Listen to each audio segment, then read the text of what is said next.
জয় জয় শ্রীমৎ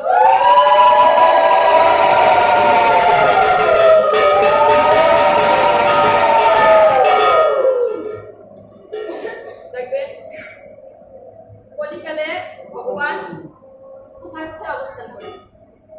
আমাদের এই কলিতে ভগবান, আমরা আত্মবিশ্বাসের সহিত ভগবানকে ডাকলে ভগবান অবশ্যই আমাদের কাছে আছে। আমরা যদি বিশ্বাস করি যে ভগবান রয়েছেন, তো এখানে সত্যাকার বলেছেন কলিতে ভগবান কোথায় কোথায় অবস্থান করছে। প্রথমে দিন থেকে রাত হবে, দিন থেকে রাত হবে, সুখ থেকে দুঃখ আসবে, অমাবস্যা পূর্ণিমা, জোয়ার ভাটা, এগুলি একে অপরের সাথে দত্তসত্তায় জড়িত। তো এখানে সমস্ত তত্ত্বজ্ঞানী ব্যক্তিগণ এই দিন রাত সুখ দুঃখ সবকিছুকে সমান মনে করে। আমাদের যখন দিন থেকে রাত হয়, অমাবস্যা যখন আসে, পরবর্তীতে পূর্ণিমা আসে, আমরা কিন্তু কাউকে প্রশ্ন করি না যে এটা হলো কেন। কিন্তু অথচ আমাদের যখনই সুখ আসবে, সুখের পরে যদি দুঃখ আসে, আমরা ব্যাট করে প্রশ্ন করতে পারি যে এতক্ষণ সুখে ছিলাম, এখন আমাদের দুঃখ আসলো কেন। অথচ দিন চলে গেছে, রাত এসেছে, অমাবস্যার পরে পূর্ণিমা এসেছে, জ্বরের পরে ভাটা আসছে, আমরা প্রশ্ন করছি। যখনই দুঃখ আসে, যখনই সুখ থেকে অসুখ আসে, তখনই আমরা নানারূপ চিন্তা ভাবনা করে নানারূপ প্রশ্ন জিজ্ঞেস করতে থাকি। এখানে ভগবান শ্রীকৃষ্ণ বলছে যে যখনই সংসারে প্রবেশ করবে, এই দুটি সত্তাকে নিয়ে থাকতে হবে। এই দুটি সত্তা সবসময় থাকবে। মানুষ কি দিয়ে তৈরি? মানুষের ভিতরে রোগ শোক জরা ব্যাধি থাকবে। এই সংসার চলে হচ্ছে একটা পাকা কাঁঠালের মতো। এই সংসারকে যখন কাজ করতে হবে, সংসারের কোনো কার্যাদি করতে হবে, তার ভিতরে বুঝতে হবে সংসারে দুঃখ থাকবে। যখন একটি কাঁঠাল ভাঙতে যায়, তখন হাতে কি করতে হয়? সরিষার তেল মেখে কাঁঠালটি ভাঙলে পরে হাতে আঠা জড়ায় না। তদ্রূপ, এটা হচ্ছে রামকৃষ্ণ পরমহংসদেব বলেছে, তদ্রূপ এখানে সংসারকে এরকম মনে করতে হবে যে আমাদের জন্য দুঃখ কষ্ট জ্বালা থাকবে। এই দুটি সত্তাকে নিয়ে যে সংসারকে উপভোগ করতে পারবে, তার কখনো কোনো কিছুতে কষ্ট হবে না। আঠা হাতে জড়ালে হাত নোংরা হয়ে যাবে, কাঁঠাল আর খেতে পারবো না। কিন্তু হাতে যদি একটু কষ্ট করে বুদ্ধি খাটিয়ে তেল মেখে নেই, তাহলে কিন্তু পাকা কাঁঠালের স্বাদ উপভোগ করা যায়। সেরকম এই সংসারের গভীরে প্রবেশ করতে হলে, সংসারের সুখকে উপভোগ করতে হলে আমাদের এই দুটি সত্তাকে মেনে নিতে হবে। সেখানে একটা শান্তির প্রদীপ জ্বালাতে হবে, সবসময় সুখে থাকতে হবে। এরকম তত্ত্বজ্ঞানী ব্যক্তিদের, যেরকম মহৎদের জীবনে যারা আজ স্মরণীয়, যারা ভগবানের গুণকীর্তন করেছেন, যারা তত্ত্বদর্শী ব্যক্তি, তাদের জীবনে গেলে, জীবনী পড়লে আমরা জানতে পারি তারা কখনো সুখ চাননি, তারা দুঃখকে চেয়েছে। কেন দুঃখকে চেয়েছেন? তারা দুহাত তুলে ভগবানকে বলেছেন, হে ভগবান, আমাদের এমন অবস্থাতে রাখো যেন তোমার নাম কখনো ভুলে না যায়। আমাদের সুখ দরকার নেই, আমাদের বিপত্তিও দিও না, আমাদের এমন অবস্থাতে রাখো যেন দিনন্ত একবার হাত কৃষ্ণ হাত ওর বলে ডাকতে পারি। মহাত্মাদের জীবনে এরকম, তারা কখনোই সুখ চাননি, তারা ভগবানকে যাতে কখনো ভুলে না যান, সবসময় সেই প্রার্থনাই করেছে। তার উজ্জ্বল দৃষ্টান্ত হচ্ছে আমাদের এই মহাভারতের কুন্তী মাতা। মহাভারতের কুন্তী মাতা এর উজ্জ্বল দৃষ্টান্ত। যখনই 12 বছর সে পঞ্চ পাণ্ডবদের নিয়ে বনে বনে ঘুরিয়ে বেড়েছে, কখনো অনাহারে কেটেছে, কখনো কিছু খেতে পেরেছে, কখনো এই বন বাজারে ঘুরতে ঘুরতে ক্লান্ত হয়ে গেছে। কিন্তু যখন কুরুক্ষেত্র যুদ্ধ হয়েছিল, এই যুদ্ধের পরে যখন পঞ্চ পাণ্ডবরা বিজয়ী হয়েছিল, ওই বিজয় দেখে ভগবান শ্রীকৃষ্ণের এখন যাওয়ার সময় হয়েছে, হস্তিনাপুর ত্যাগ করার সময় হয়েছে। যখন সে দ্বারকায় ফিরে যাবে, সেই সময় কুন্তী মাতাকে বলছে, পিসিমা, আমার তো যাওয়ার সময় হয়ে গেছে পিসিমা, তুমি একটি বর চেয়ে নাও পিসিমা, তুমি তো কখনো কিছু চাওনি পিসিমা। পিসিমা নানাভাবে শ্রীকৃষ্ণের স্তবস্তুতি করেছিল, একে কুন্তি স্তুতি বলা হয়। তো নানাভাবে শ্রীকৃষ্ণের স্তুতি করতে করতে তিনি বলছিল, আমি জানি কৃষ্ণ তুমি আমাকে পিসিমা বলে সম্বোধন করছো। তুমি পাণ্ডবদের শিবিরে রাতের পর রাত পাহারা দিয়েছো, তাদের পাহারাদার রূপে। তুমি দুর্যোধনের সঙ্গে পাণ্ডবদের মিল করার জন্য এই সন্ধি চিঠি বয়ে নিয়ে গিয়েছো সামান্য পিয়ন হয়ে। সামান্য পিয়নের মতো তুমি একদম সামান্য পিয়নের মতো যাতে দুই পক্ষ সন্ধি হয় সেই দুটিয়ালি চিঠি তুমি নিয়ে গিয়েছো। তুমি সামান্য দারোয়ানের মতো রাতের পর রাত পাহারা দিয়েছো তাদের কুঠি, যেন শত্রুরা তাদের আক্রমণ করতে না পারে। সাধারণের পিয়নের মতো হয়েও কাটিয়েছো সময়। কিন্তু আমি তো জানি তুমি বিশ্ববিধাতা, তুমি অখিল ব্রহ্মাণ্ডের নায়ক, তুমি জগৎ অধিপতি, তুমি সৃষ্টি স্থিতি প্রলয়কর্তা। তুমি শুধু পাণ্ডবদের ভালোবাসো, তাই পাণ্ডবদের সখা হয়েছো। তুমি পাণ্ডবদের ভালোবেসে তাদের কাছে বন্ধুর মতো দাঁড়িয়েছো, সখার মতো দাঁড়িয়েছো, তাদের সারথি হয়েছো। কিন্তু আমি জানি এই অখিল বিশ্ব ব্রহ্মাণ্ডের মহানায়ক হচ্ছে তুমি। তুমি সারথি নয়, তুমি মহাসারথি। আমি তোমার কাছে কিছু চাইতে পারবো না কৃষ্ণ। বর যদি দিতে চাও কৃষ্ণ, তাহলে একটি বরই দাও। তুমি ওই পাণ্ডবদেরকে রাজ সিংহাসন ত্যাগ করিয়ে আবার সেই বনে বনে পাঠিয়ে দাও, আর সঙ্গে আমাকেও সেই দুঃখী মা রূপে, সেই দুঃখী কুন্তি রূপে আবার ওদের সঙ্গে বনে পাঠিয়ে দাও কৃষ্ণ। আমি এই রাজ্য সুখ ধন চাই না। তখন বলছে পিসিমা, শ্রীকৃষ্ণের দুই চোখে টল টল করে জল পড়ছে। পিসিমা, তুমি সতী হয়ে জীবন কাটিয়েছো, সেই ছোট্ট বেলায় স্বামীকে হারিয়েছো। আজ যখন পাণ্ডবরা সুখের মুখ দেখেছে, এখন তুমি তাদের আবার পথে নামিয়ে দিতে বলছে। পিসিমা, আমি তোমাকে বর না দিয়ে যেতে পারবো না পিসিমা, একটা বর চাও পিসিমা। তখন বলছে, কোন বর চাইবো? যে সুখ সম্পত্তিতে থেকে তোমাকে ভুলে যাবে কৃষ্ণ, সেই বর আমি চাই না কৃষ্ণ। আমাকে বিপত্তির বর দাও, আর এই বিপত্তি আমার সম্পত্তি রূপে থাকবে। এই বিপত্তির মধ্যেও যেন আমি হা কৃষ্ণ বলে একবার ডাকতে পারি।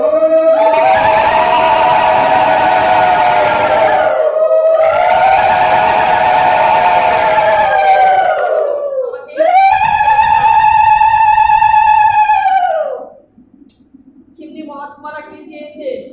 তারা ভজনে আনন্দ পাননি, ভজনে আনন্দ পেয়েছে। তাই বলছে, মাগো তোমাকে একটা বর না দিয়ে দিতে পারবো না পিসিমা, ছোট একটা বর চাও, তোমাকে যে একটা বর নিতেই হবে। তখন কুন্তি কি বলেছিল জানেন?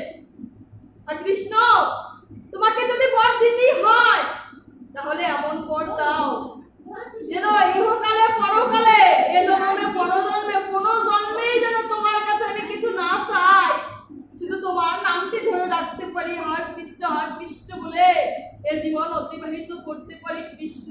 এই বরটি দাও কৃষ্ণ। বলে নয়ন জলে ভেসে যাচ্ছে, বলছে পিসিমা, তুমি সেই বিপত্তির বরই তো চাইলে পিসিমা।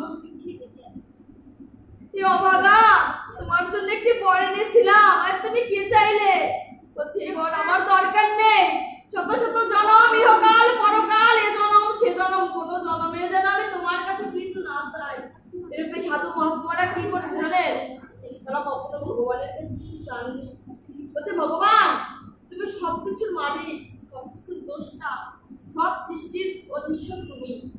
যেভাবে থাকলে আমরা ভালো থাকবো, যেভাবে থাকলে তোমাকে ডাকতে পারবো, সেভাবেই আমরা যেন থাকতে পারি। আমাদের ভালো কিছুর দরকার নেই। তো সেই প্রসঙ্গে দ্বৈপদী কি বলেছিল জানেন? দ্বৈপদী যখন রাজপ্রাসাদে ছিল, যাজ্ঞসিনী ধ্রুপদ রাজার কন্যা, রাজকন্যা, রাজমাতা, সেই বধূমাতা যখন বনে গিয়েছিল, ভূত রন্ধন করে কলা পাতায় করে যখন পঞ্চপাণ্ডব আর মাতা কুন্তিকে পরিবেশন করছিল, তখন ওই ওদের ভাতের দিকে তাকিয়ে বলছিল, পঞ্চপাণ্ডব, একি ধর্ম, একি ন্যায় নীতি। আজ ধর্ম করতে করতে আমার এই অবস্থা। আপনাদের পাতে এক সময় 56 ভোগ খুলে দিয়েছি, কত রাজভোগ দিয়েছি, আর এই হাসতে আজ আপনাদের এই কলা পাতায় করে ওদের ভাত দিচ্ছি। অথচ দেখেন, যারা বজ্রদুগ্রে আপনাদেরকে অগ্নিতে পুড়িয়ে মারতে চেয়েছিল, যারা আপনাদেরকে বিস্পানে মারতে চেয়েছিল, যারা এই ভরা রাষ্ট্রপাট ভিতরে আমার বস্ত্র খরচ করেছিল, তারা কত সুখে আছে। আর আমি প্রথমে ন্যায়ের কথা লিখেছি, ধর্মের কথা লিখেছি। আজ আমার এই করুণ পরিণতি। যখন যুধিষ্ঠির মহারাজ কি করছিল, শ্রীকৃষ্ণের অত্যন্ত প্রিয়, তো যুধিষ্ঠির মহারাজ হাসছিল, বলছে দ্রৌপদী, তুমি কি মনে করেছো ধর্ম করলেই তুমি সুখী হবে? ধর্ম করলে তোমার কোনো অসুবিধা হবে না, তোমার কোনো রোগ আসবে না, তোমার কোনো দুঃখ হবে না? এটা কি তুমি তাই মনে করেছো? তুমি যদি তাই মনে করে থাকো, তাহলে ধর্মকে তুমি ব্যবসার সঙ্গে তুলনা করেছো। আজ তুমি ভগবানকে ডাকার বিনিময়ে সুখ চাচ্ছ দ্রৌপদী। ভগবানকে ডাকার বিনিময়ে, ন্যায় নীতির বিনিময়ে তুমি রাজভোগ খেতে চাচ্ছ দ্রৌপদী। এটা ধর্ম নয়। তাই দেখবে এই সাধু মহাত্মারা যারা ভগবানের নাম করে, তাদের কিছু রোগ জরাজীর্ণ আসতে পারে। এটা তাদের প্রারব্ধ, হয়তো অনেক অনেক জন্মের কর্মের ফল ভোগ করছে। তাই যদি একটা দোকানে গিয়ে দোকানদারকে 10টি টাকা দেয়, 10টি টাকা দিয়ে যদি তার বিনিময়ে এক প্যাকেট বিস্কুট অথবা লবণ নিয়ে চলে আসি, দোকানদারের সঙ্গে কোনো সম্বন্ধ থাকবে না। তাই ভগবানের কাছে গিয়ে যদি ভগবানকে কোনো কিছু দেওয়ার বিনিময়ে, ভগবানকে ডাকার বিনিময়ে সুখ সমৃদ্ধি চাই, তাহলে আর ভগবানের সঙ্গে সম্বন্ধ থাকে না। এই জন্য সাধু মহাত্মারা কখনো ভগবানের কাছে কিছু চাননি, ভগবানের কিছু চাননি। এটাকে ধর্ম বলা হয় না, তাহলে ধর্ম ব্যবসায় পরিণত হয়ে যায়। ধর্ম কি ব্যবসার কাজ নয়। এই ন্যায় নীতিকে সঠিক রাখলে পরে ভগবান বুঝে তার ভক্তকে কখন কি দান করতে হয়, তার ভক্তকে কিভাবে রাখলে ভক্ত আমাকে ডাকতে পারবে, সেই অবস্থাতে ভগবান তাকে রাখে। জগন্নাথের এক প্রিয় ভক্ত ছিল, তারপরে কিন্তু আমাদের রোগ সুখ জরাজীর্ণ আসবে। আমরা অনেকে বলি না যে ওই তো সাধু মালা জপ করছে, কীর্তন করছে, ওনার কেন রোগ আসবে? এটা এই জন্য হতে না, অনেক অনেক জন্মে কর্মের ফল ভোগ করতে পারে। এটা ধর্ম বলে হবে তা নয়।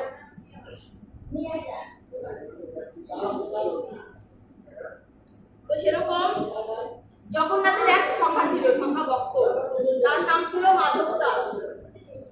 ও মাধব দাস জগন্নাথের এত ভালো বন্ধু ছিল যে জগন্নাথ তাকে ছাড়া কিছু বুঝতেন না। ওই মাধব দাসও সবসময় জগন্নাথের সেবা করতেন। ওই মাধব দাস যখন বৃন্দাবনে গিয়েছিলেন, জগন্নাথ চিন্তা করছে ওই মাধব দাস যদি চলে যায় তাহলে আমি একা কিভাবে থাকবো। তাই ওই জগন্নাথ ছোট্ট বালকের বিয়ে ধরে ওই মাধব দাসের সঙ্গে সঙ্গে চলে গিয়েছিল। এক সময় 80 বছর বয়সে ওই মাধব দাসের রক্ত আমাশা হয়েছিল, অতি রক্তস্রাব, যাকে বলা হয় রক্ত আমাশা। ওই রক্ত আমাশা করতে করতে 2 দিন পর্যন্ত উনি শৌচের জল আনতে পেরেছিলেন, আনার ক্ষমতা ছিল 2 দিন পর্যন্ত। যখন 3য় দিনের দিন ওই সমুদ্র থেকে, পুরীর সমুদ্র থেকে জল তুলতে গিয়েছে, তার গায়ে আর বল নেই। ওই জল উঠাতে গিয়ে তপ্ত বালির ভিতরে সে শুয়ে পড়েছে, গায়ে মলমূত্র, মাথা রক্ত মিশ্রিত মলমূত্র। যখন তার জ্ঞান ফিরেছে তখন সে বলছে, হা জগন্নাথ, হা জগন্নাথ, তুমি কোথায় আছো? আমার তো সেবা করার কেউ নেই জগন্নাথ। আমি তো বিবাহ করিনি জগন্নাথ, আমি কারো সেবার আশাও করছি না জগন্নাথ। আজ আমাকে রোগ দিয়েছো, তাতে আমার কোনো দুঃখ নেই জগন্নাথ, কিন্তু আমি যে 2 দিন যাবত তোমার কোনো সেবা করতে পারছি না জগন্নাথ। আমাকে কেন এই সেবা থেকে বঞ্চিত করছো জগন্নাথ? তার চিন্তা ভালো জগন্নাথ, তুমি আমাকে তুলে নাও জগন্নাথ। আমি আর এই কষ্ট সহ্য করতে পারছি না। আমার এই রোগের কষ্ট নয়, আমার এই দেহের কষ্ট নয়, তোমাকে যে সেবা করতে পারছি না, তোমার সেবা থেকে বিচ্ছিন্ন হয়ে যাচ্ছে জগন্নাথ, তোমাকে আর সহ্য করতে পারছি না। তখন দূর থেকে জগন্নাথ, ওই জগন্নাথ জগন্নাথ বলতে ভক্তের যে চোখের জল, তার জগন্নাথ সহ্য করতে পারেনি। ও জগন্নাথ কি করেছে, সেই প্রসাদী মালা, সেই সুন্দর উত্তরীয় সুন্দর পোশাক পরে জগন্নাথ সেই পুরীর সমুদ্র থেকে জল তুলে ওই মলমূত্র পরিষ্কার করছে। দেখবেন পৃথিবীতে এমন কোনো ভগবান নেই যে ভক্তের সেবা করছে।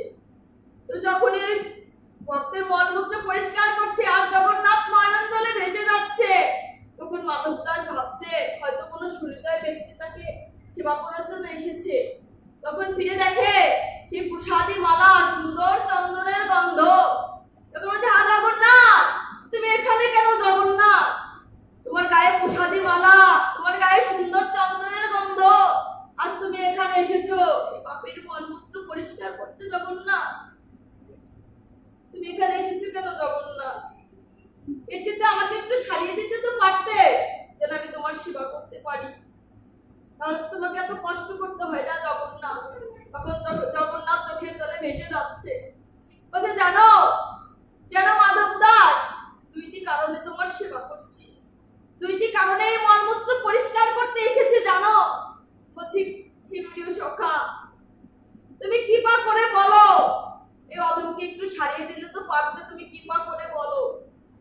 বলছে, আচ্ছা কত শত বছর ধরে সে ছোট্টবেলা থেকে আমার তুমি সেবা করছো, আজ এই ভক্ত সেবা করার সময় এসেছে আমার, এই ভক্তকে সেবা করার আমার আজ সুযোগ হয়েছে, তাই আমি তোমার ডাকে ছুটে এসেছি। আমি ভক্ত ডাকলে যে না এসে থাকতে পারি না, তাই তো তোমার মতো প্রিয় ভক্তের মলমূত্র পরিষ্কার করতে আমি চলে এসেছি।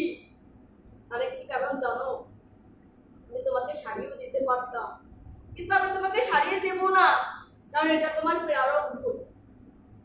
আজ তুমি যদি এই প্রারব্ধ ভোগ না করো আর একেবারে ছিঁড়ে যাও, তাহলে তোমাকে আবার এই অনিত্য সংসারে ফিরে আসতে হবে, আর তুমি তো আমাকে লাভ করতে পারবে না। এই জন্য তোমাকে ভুগতেই হবে। তোমার এই প্রারব্ধ ক্ষয় হলে তবেই তুমি আমার চরণ পাবে, তুমি আমার সখা রূপে আমার হৃদয়ে বাস করতে পারবে। তখন দুজনে খুব কাঁদছে, সত্যি তো। তাই কি করছে ভগবান শ্রীকৃষ্ণ, মানুষের চোখের জল মোছাতে পারেন কিন্তু বোঝাতে পারেন না। বলছে, আমি যদি প্রিয় ভক্তের চোখের জল ঘুচিয়ে দেই, তাহলে জন্ম জন্মান্তরে জন্মচক্রে, জন্ম মৃত্যু চক্রে আবদ্ধ হয়ে ওরা আর আমার পরম পথ লাভ করতে পারবে না, আমিও আর পূর্ণ হতে পারবো না। ভগবান শ্রীকৃষ্ণ কিন্তু পরম ব্রহ্ম, তার ক্ষুদ্রতম অংশ হচ্ছে আমাদের এই জীবাত্মা। আমাদের আত্মারা যেদিক সেদিক ছড়িয়ে থাকলে ভগবান কখনো পূর্ণ হতে পারে না। তাই প্রত্যেকটি জীবের কাছে তার নজর আছে যে প্রত্যেকটি জীবকে আমার উদ্ধার করতে হবে। আর প্রতিটি জীব যতক্ষণ পর্যন্ত আমার এই আত্মার পরমাত্মার সঙ্গে মিলিত না হবে, ততক্ষণ পর্যন্ত আমিও তো পূর্ণ হতে পারবো না। ওই জন্য ভগবানের নজর সব দিকেই আছে, যেন তোমরা এত ভালো কর্ম করো, তোমরা প্রারব্ধকে ক্ষয় করো, প্রারব্ধকে ক্ষয় করতে করতে একসময় আমাকে লাভ করতে পারবে। তাই ভগবান শ্রীকৃষ্ণ চোখের জল মোছাতে পারেন, বোঝাতে পারেন না। যেরকম গোপীরা কি করেছিল রাজমঞ্চ থেকে, যখন শ্রীকৃষ্ণ রাস করতে করতে অন্তর্ধান হয়েছিল, তখন ওই গোপীরা দেখছে রাসমণ্ডলে শ্রীকৃষ্ণ নেই, শ্যাম কালিয়া কোথায় গেল, শ্যামকা নাই। তখন তারা কি করছিল, বনের হরিণকে জিজ্ঞেস করেছিল, যমুনাকে জিজ্ঞেস করেছিল, বৃক্ষলতাকে জিজ্ঞেস করেছিল, শ্যামকে দেখেছো, আমার শ্যাম কালিয়াকে দেখেছো, কোথায় আছে আমাদের শ্যাম? হে বনের হরিণ, হে যমুনা, হে বৃক্ষলতা, হে ব্রজের ধুলাবালি, তোমরা কি বলতে পারো শ্যাম কোথায়? কোথায় আছে আমার শ্যাম? বলতে পারো? এরকম করতে করতে তাদের মাথায় একটি বুদ্ধি এসেছে, আজ এই যমুনার কূলে যদি ভগবান শ্রীকৃষ্ণের স্তুতি করি, তাহলে তিনি সেখানে আসবে। তাই সমস্ত গোপীরা ওখানে বসে ভগবানের স্তুতি করছে, গোপী গীত গাচ্ছে। গোপী গীত করতে করতে দেখে ভগবান শ্রীকৃষ্ণ ওই যমুনা কূলে বংশী হাতে কি যেন করছে, দূর থেকে হাসছে ওই গোপীদের দেখে। তখন গোপীরা বলছে, হা কৃষ্ণ, তোমার মনে কি কোনো দয়া মায়া নেই কৃষ্ণ?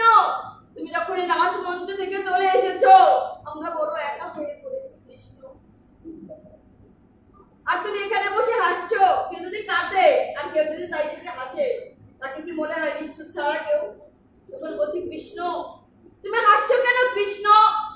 তখন বলছে,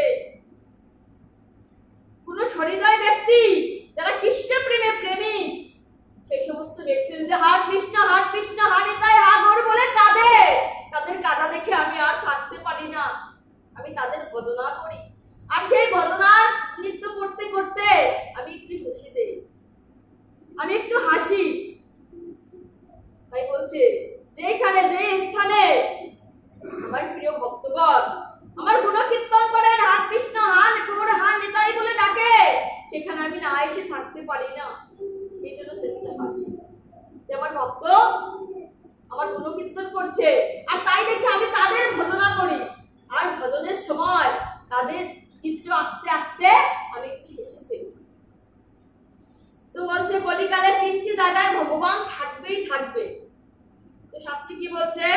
তুলসী কাননং যত্র যত্র পদ্ম বনানি চ পুরাণং পাঠনং যত্র তত্ত্ব সন্ন্যাহিত। যেখানে একাধিক তুলসী বৃক্ষ থাকবে সেখানে ভগবান শ্রীহরি থাকবে থাকবে থাকবে, সেখানে থাকবে।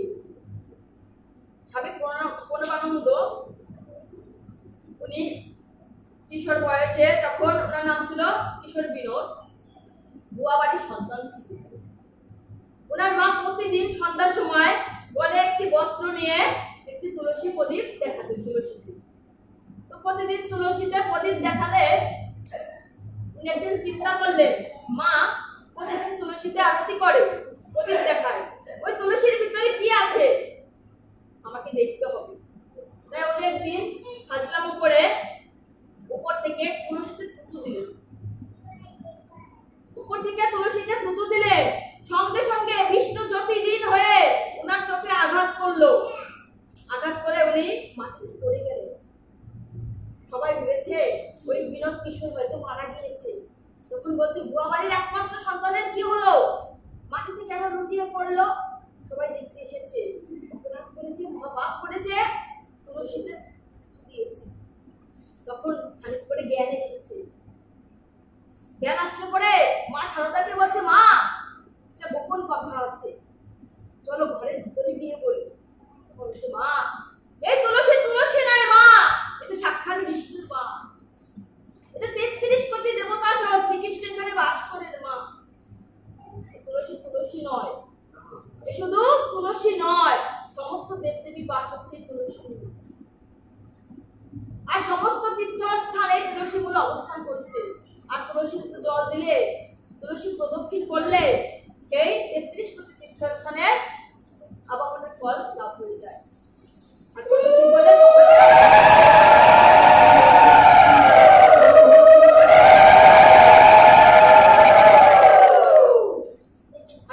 করলে সমস্ত রকম পাপ দূর করে। দেখেন তুলসী প্রদক্ষিণ মন্ত্র, জানি কানি চপা পানি ব্রহ্ম হত্যাধিকানি চ কানি তানি প্রণশন্তি প্রদক্ষিণ। শুধু এরকম মন্ত্র করে 4 বার প্রদক্ষিণ করলে জানা অজানা যত পাপ রাশি এই তুলসী খুশিয়ে ফেলে। দেখবেন তুলসী কত মহিমা। এই তুলসীতে একটু জল দিয়ে সেই জল পান করলে সমস্ত রোগ ব্যাধি দূর হয়ে যায়।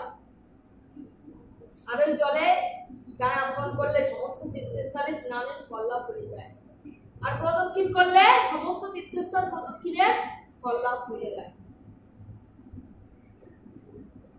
তুলসীর মহিমা, এই তুলসীতে জল দানের মহিমা এই কেশবব্রত মাসে অনেক কি আছে। এর ভিতরে একটু ছোট্ট লীলা বলি। এক সাধু কি করেছে, তুলসীতে জল দিয়েছে। তুলসীতে জল দিয়ে উনি ওনার গৃহে ফিরে গিয়েছে। একটা কুকুর তৃষ্ণার্ত হয়ে সে জল পান করছে। জল পান করছে একটা ব্যাধ সেই কুকুরকে দেখে খুব রাগান্বিত হয়েছে। ওই ব্যাধের বাড়িতে ভাত রান্না করা ছিল মাটির হাঁড়িতে। সেই মাটির হাঁড়ি ভেঙে ওই কুকুর সবকিছু খেয়ে নিয়েছে। খেয়ে নিয়ে ওই হাঁড়িটিকে ভেঙে চলে গিয়েছে। বিষ্ণুদূত পাঠিয়েছে, আমি নিয়ে যাব। আর বিষ্ণুদূত বলছে, আমি নিয়ে যাচ্ছে।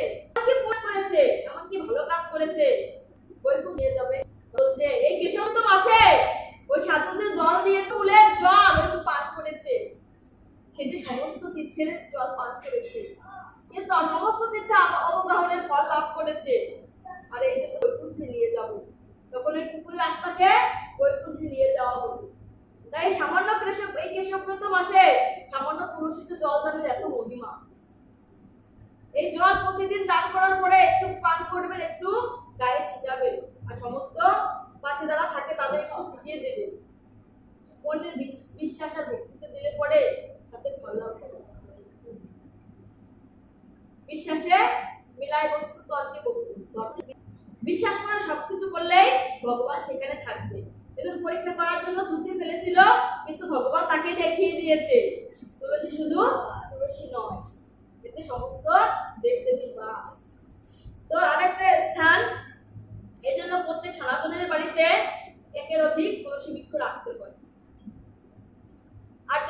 শ্রীরামকৃষ্ণ মাতা সীতাকে সহ লক্ষ্মণকে নিয়ে সেই পঞ্চবটী বনে গিয়েছিল। সেই পঞ্চমের কাছে সরোবর ছিল, ওর সুন্দর কমল ফুটেছে। ওই কমল দেখে রাম লক্ষ্মণকে বলেছিল, দাদা এখানে একটি পর্ণকুটির নির্মাণ করো, এখানে কিছুটা থেকে যায়, কারণ এত সুন্দর কমল দেখে আমার হৃদয় মোহিত হইতেছে। তখন লক্ষ্মণ বলছিল, দাদা আপনি যা আজ্ঞা করবেন। তো ভগবান শ্রীকৃষ্ণের চরণ হচ্ছে পদ্মের মতো, নয়ন কমল হচ্ছে পদ্মের মতো। যেখানে পদ্ম থাকবে, পদ্মের বন থাকবে, সেখানে ভগবান অবস্থান করবেই করবে। তুলসী বৃক্ষ, পদ্ম, কানন। আর একটা হচ্ছে পুরাণম পাঠনম, যেখানে গীতা, ভাগবত, বিভিন্ন ধরনের পুরাণ আদি পাঠের আয়োজন করা হয়, আর যেখানে আপনাদের মতো ভক্তের সমাগম হয়, যেখানে হা কৃষ্ণ, হা নিতাই, হা গৌর বলে যেখানে গীতা ভাগবতের মহান মহিত হয়, এখানে শ্রীকৃষ্ণ বলছে তার পিছনে, সমস্ত ভক্তের পিছনে আমি রাধা রানীকে নিয়ে দাঁড়িয়ে থাকি, আর দাঁড়িয়ে দাঁড়িয়ে দেখি যে পাঠক কি পাঠ করছে, আর সমস্ত ভক্তগণ নয়ন জলে কেঁদে হা কৃষ্ণ, হা গৌর, হা নিতাই বলে কাঁদে, সেখানে আমি অবস্থান করি আর বসে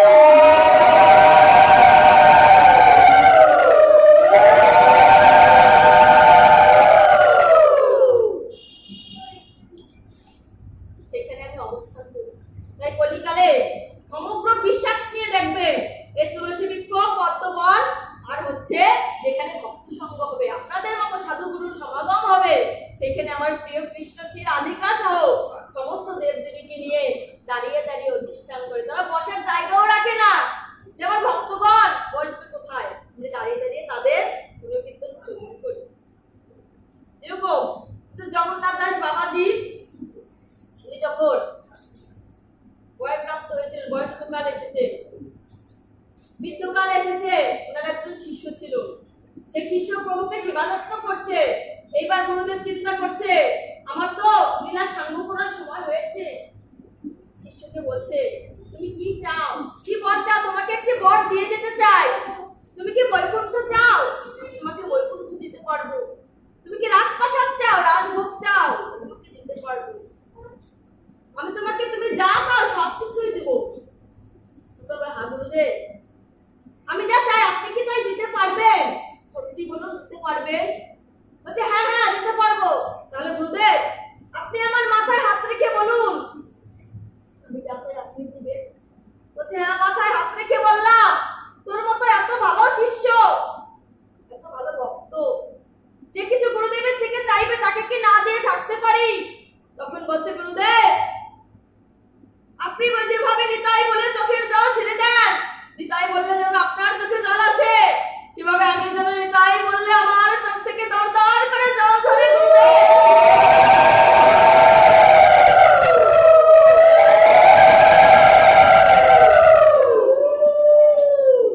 গুরুদেব আমাকে এই বর প্রদান করুন। গুরুদেব গুরুদেব বলছে, আমার সারা জীবনের সঞ্চিত ধন তোকে আজ দিতে হবে। আজ একটু একটু করে সঞ্চয় করেছি, হা নিতাই, হা গৌর বলে কেঁদে কেঁদে চোখের জলে ভেসেছি, আজ তোকে সেই বর দিতে হবে। আচ্ছা ঠিক আছে, যখন মাথায় হাত রেখে প্রতিজ্ঞা করেছি, আজ তোকে আশীর্বাদ দিলাম। তুই যখনই নিতাই বলে রাখবি, তোর চোখ দিয়ে দর করে পিচকারির মতো জল ঝরবে, অশ্রু জল, নয়ন জল, যেন তুই নিতাই বলে ডাকতে পারিস, তুই গৌর বলে ডাকতে পারিস। তখন থেকে ওই শিষ্য যখনই নিতাই বলে কাঁদে, যখনই গৌর বলে কাঁদে, উনার চোখ দিয়ে দর করে পিচকারির মতো জল ঝরে। আজও আমাদের নিতাই বলে গৌর বলে ডাকা হলো না, আর আমাদের নয়ন জল তো দূরের কথা। আমরাও যেন সমস্ত ভক্ত সমবেত হয়ে হা গৌর, হা নিতাই বলে